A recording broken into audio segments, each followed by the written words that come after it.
घमंडी बकरी। विलासपुर नाम का एक गांव था। वहां पटेल नाम का व्यक्ति रहता था। एक बूढ़े बाप के अलावा उसका और कोई नहीं था। उसके पिताजी एक छोटे से जमीन पर खेती करते हुए अपने बेटे को पालता था। पटेल के पास कोई काम धाम नहीं था। वो एक बकरी के साथ घूमता रहता था।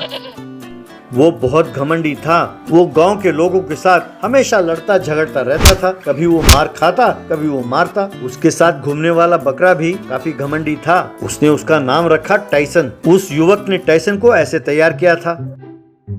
सड़क पर जाने वाले लोगों को वो जाकर सींग मारता था और ठेलों से केले चुराता था। अगर अखबार वाला किसी के घर के बाहर अखबार फेंकता तो वो अखबार को लेकर खा जाता था।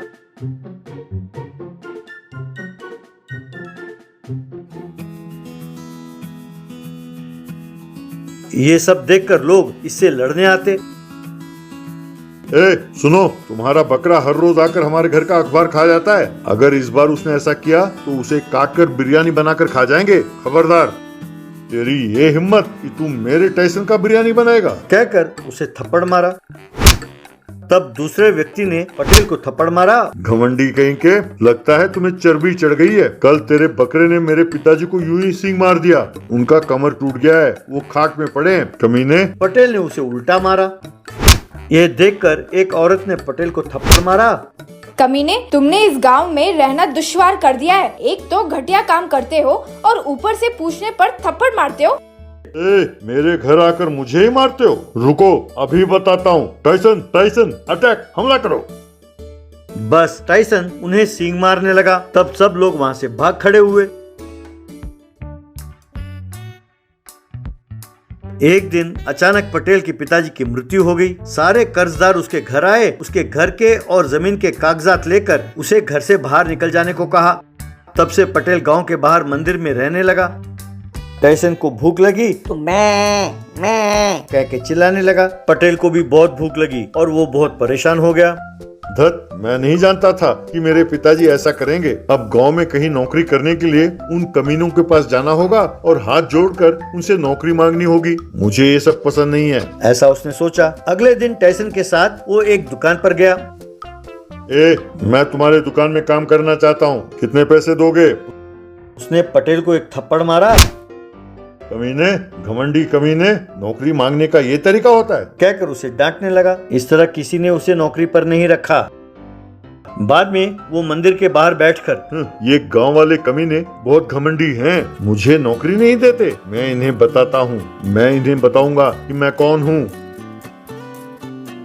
तभी उसका फोन बजा। वो फोन उसके दुबई वाले मामा का था।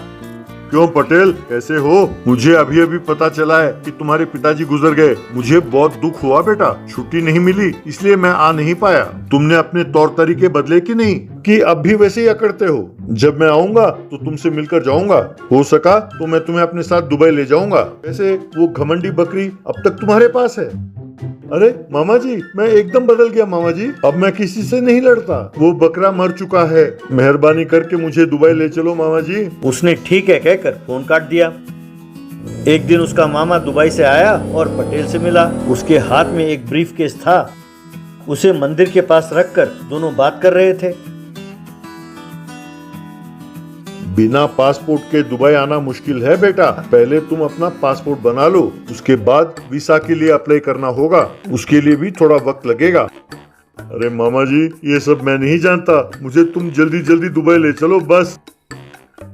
अरे ऐसा नहीं होता है बेटा, हर चीज का एक तौर तरीका है, रूल्स होते हैं। यूं कह ही रहा था कि टाइसन आकर उस सूटकेस को सींग मारने लगा। वो सूटकेस नीचे गिरा और उसमें से 2000 के नोट नीचे गिरने लगे। टाइसन उन रुपयों को खाने लगा।